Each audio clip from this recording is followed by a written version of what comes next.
Olá, amigo internauta. É um prazer estar aqui novamente com vocês para mais um programa Contra-Argumento, uma parceria da AGE, Associação Jurídico Espírita do Estado de São Paulo, e a nossa querida TV Web Luz.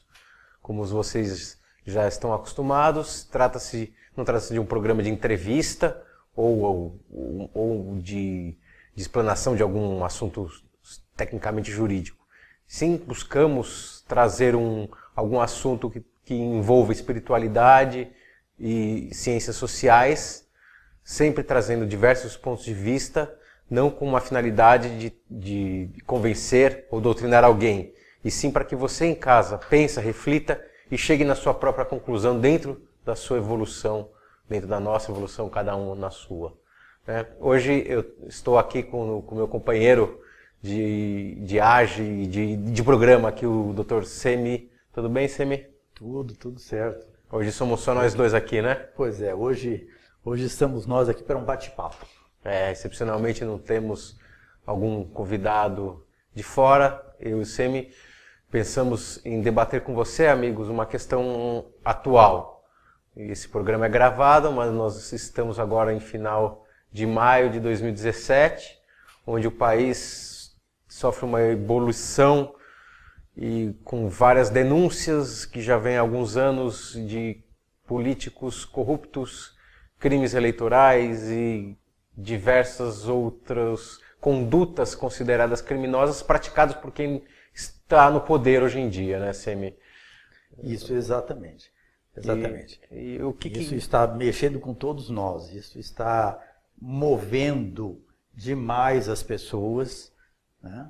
As pessoas estão sendo extremamente movidas por isso, movidas num sentido às vezes não muito positivo, né? Às vezes até um tanto negativo, né? De ódio, enfim. Bem negativo, né? Às vezes nem tanto, eu acho muito negativo, né? O que a gente mais vê, independente do lado que a pessoa seja, o que defende a pessoa, o que ideologia que ela tem, pelo menos assim, o que eu tenho sentido a primeira reação é um ódio e uma vontade de punir, né? E a punição sempre tem a ver com encarceramento, restrição de direito. Eu quero que o X seja preso, eu quero que o Y vá para cadeia, ladrão, todos eles são ladrões e todos têm que ir para cadeia. Geralmente é um discurso nesse sentido, independente de quem seja, não é, Semi? Exato. E as pessoas levam isso às últimas consequências. Como, por exemplo, a questão das algemas, né? Do uso das algemas. Existem regras para o uso de algemas na prisão. Tá? E essas regras, pelo que nós sabemos, elas estão sendo um pouco deixadas de lado, um pouco deixadas para trás, porque isso, em primeiro lugar, é um tanto espetaculoso, né? Você sair com um sujeito algemado, né? E as pessoas meio um tanto que exigem, né? Elas querem ver, elas querem assistir isso, elas querem assistir esse espetáculo. A algema é a punição, eu quero ver ele algemado no camburão, né? E se com violência, melhor ainda, né? E a gente vê de vez em quando pessoas que se dizem espíritas, né?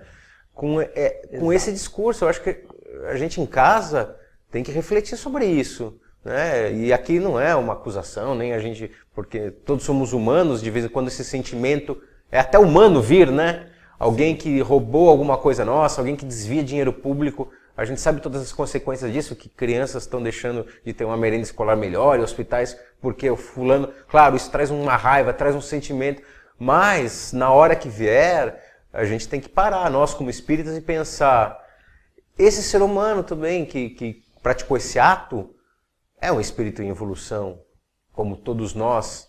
Ele merece uma punição pelo simples punição, ele merece uma chicotada, merece um castigo, né? Embora longe de Jesus, do espírito mais evoluído, mas buscando a evolução mais para perto dele, né? O que ele faria numa situação dessa, né?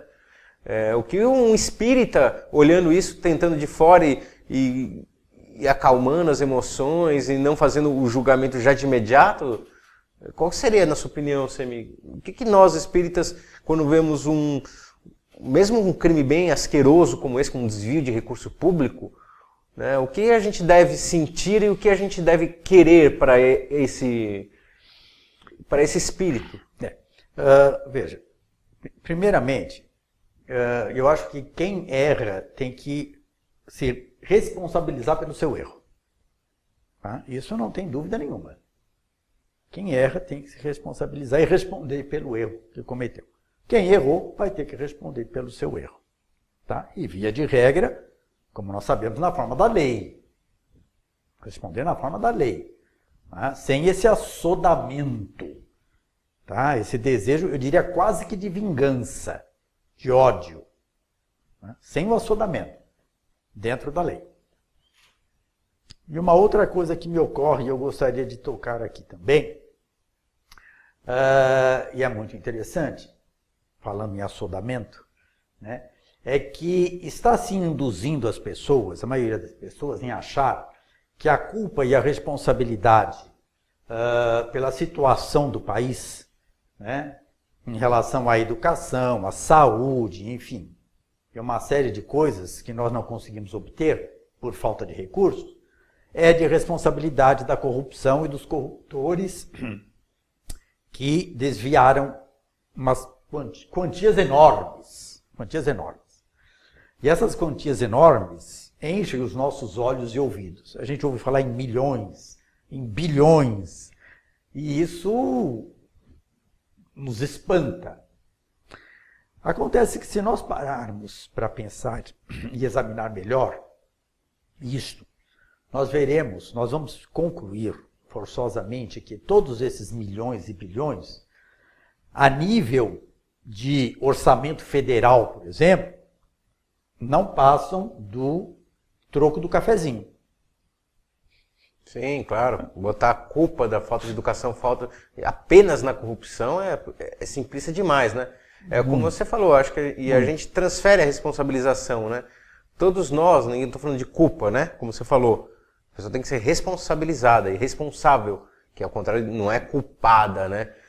Todos nós, de alguma forma, temos uma parcela na responsabilização disso. Sim. Por que o Estado está deteriorado, os hospitais públicos, todas as escolas públicas, né? De algum modo, se a gente analisar bem, pelo menos assim, o que eu estou fazendo para melhorar isso, né? Apenas xingando o corrupto e roubando e colocando toda a responsabilidade nele, né? Lembrando que se ele está nesse cargo, foi porque alguém colocou ele lá, né? E nós né? De alguma forma, colocamos. Não adianta falar, como agora, né? Recentemente está em moda, não fui eu, a culpa não é minha, foi porque não fui eu que votei no fulano, né? A gente está com essa mania, né? De tirar a nossa responsabilização. Sim. Todos nós somos responsáveis, juntos. Todos nós somos espíritos imortais que estamos aqui nesse planeta em evolução. Todos aqui, ninguém está muito melhor que o outro não, né, Semer? Se você estuda o espiritismo certo, você sabe. Se você fosse tão bom, você não estaria aqui não, né? A gente não estaria aqui. Então, né, vamos com calma nessa responsabilização, na nossa responsabilização, na responsabilização do outro, jogando a culpa e achando que se A ou B for para a cadeia e vai punir, tudo vai melhorar, né? Que já pensou, né? Eu vejo lá alguns, fulano tem que ir para a cadeia. Eu falei, tá bom, e no dia seguinte que ele for para a cadeia, você vai se sentir o quê? Você vai se sentir bem? Sua vida vai ficar melhor? Pelo menos ele vai pagar pelo que ele fez. Tudo bem, todo dia tem gente errando, todo dia tem gente pagando pelo que ele fez de alguma forma ou de outra, né? Pagando pelo que ele fez, é um termo que não devemos usar, né? Mas, e assim, e até entra no aspecto, né? Por que cadeia, né? Como se cadeia fosse resolver alguma coisa, né? Falando tem que ir para a cadeia, né? Quando a gente fala isso sem querer, de repente, porque está na moda, já pensou? Né? Cadeia o que é? É um tipo, né? A gente levando para o nosso lado jurídico, é uma pena restritiva de liberdade. Ou seja, você vai ficar num lugar e vou te privar da sua liberdade, do seu direito de ir e vir para qualquer lugar, você vai ficar ali trancado e tal, né? Eu não vejo o que isso, de um ponto de vista pedagógico, pode ajudar alguém, né? Nós, como espíritas, sabemos que assim, o espírito, para evoluir, ele precisa estar dentro das situações, ele precisa passar por situações boas, ruins. Só assim que a gente se evolui, só assim a verdadeira pedagogia espírita, é a gente passando pela situação e errando, acertando e aprendendo com ela. Isso, claro que a gente não está defendendo assim. uma impunidade total, não é isso, né? Exato. Está tentando fazer uma reflexão do que querer que alguém vá para a cadeia te ajude. Então, se a pessoa tem um pensamento que a pessoa na cadeia é melhor porque ele fica fora da sociedade e é melhor para sempre, então desculpa a expressão, mas então isso não é a favor da doutrina espírita. Você falar que alguém não tem mais recuperação e tem que ser trancado, enjaulado para sempre, né? Você não está enxergando a vida, o espírito imortal, né? Todas as encarnações você não está vendo no global, você está enxergando apenas aqui, agora, nesse momento, e não sei, né? Minha opinião é que aquilo não vai mais... Não... E você falou uma palavra-chave, né? Uma palavra-chave, que é a palavra pena. A cadeia é pena. Pena significa punição. Tá? Então, para a grande maioria das pessoas, cadeia é sinônimo de punição. E só ela, né? É. Quando, na realidade, não deveria ser assim. A cadeia, ou seja, essa pena, vamos colocar a pena aí entre aspas, tá? De perda da liberdade, deveria servir, né? Deveria ser um meio de ressocialização. Ou seja, você tira o indivíduo do convívio social, tá? Para que ele, após algum tempo, você possa devolvê-lo a esse convívio social ressocializado, de uma forma que ele possa voltar a conviver em sociedade sem cometer os mesmos erros. Essa seria basicamente a ideia básica. Só que não é assim que as pessoas veem, pelo contrário, elas veem como uma punição, como castigo. Prisão é castigo, é punição. Não deveria ser assim. E enquanto for assim, nós vamos ter esses quadros que nós estamos vendo aí. Todo mundo gritando e berrando cadeia, cadeia, cadeia, cadeia. Como castigo, como punição por haver errado. E cá entre nós, não é nem um pouco cristão. Claro, né? E na cadeia berrando, ainda são alguns mais civilizados. Outro, no seu íntimo ali, se pudesse gritar chicotada e crucificação, gritaria, né?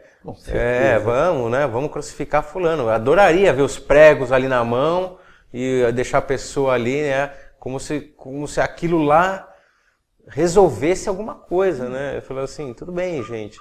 O que a gente conversou aqui, né? A raiva, o ódio que brota de repente, independente de que ideologia você siga, não sei o quê, por alguém que cometeu alguma coisa que você acha muito, né, um crime, é natural, talvez, né, para nós seres humanos, assim, ninguém quer que olhe e fale, ai, coitadinho, não sei o que, errou. Não, lógico, a raiva inicial todo mundo tem, mas se a gente não começar a aplicar realmente a doutrina espírita no nosso dia a dia, não só do centro, da porta do centro para dentro, né, mas aplicar a doutrina nas nossas conversas, nas nossas opiniões, não vai servir para nada, né? O espiritismo vai virar uma religião como as outras, onde você vai no seu altar, no seu templo, pratica a sua religião e você volta para sua casa e tal. E nós sabemos que a doutrina espírita não é isso, né? Seja filosófica, seja religiosa, ela é um modo de vida, é um modo de enxergar as coisas, é um modo de você ver o mundo de uma outra forma. Então, né, na minha opinião, eu respeitando todos aqui, se brotou aquele ódio, aquela vontade de ver o fulano, falou, pô, tem que pagar a cadeia naquele vagabundo, né? Mas vamos repensar. Pensa, tudo bem, é um espírito que errou, vai ser punido conforme a legislação aqui terrena, com certeza. Hoje em dia, pelo menos, eu vejo o Brasil bem melhor nesse sentido, onde as leis são... Mas vê que, de repente, aquela pessoa tem esse desvio, mas é um excelente pai, de repente, já pensando nessa perspectiva, né? Tem um menor ali, uma criança que vê aquele pai com os olhos de amor e de afeto e você querendo que o rapaz apodreça na cadeia, né? E de repente essa pessoa tem um resgate, né? Que como quase todos nós temos, para passar com algum ente familiar e não vai conseguir porque ele está o quê, né? Ele está ali preso e longe do convívio com todo mundo, né? ele vai ter que passar por tudo isso, que é até uma humilhação, como você disse, pena na sua cadeia, a humilhação social que de repente a pessoa passa é até pior que a própria cadeia em termos de punição, já é uma punição, né? O sofrimento, né? Algumas coisas na nossa lei penal, lembrei agora, né?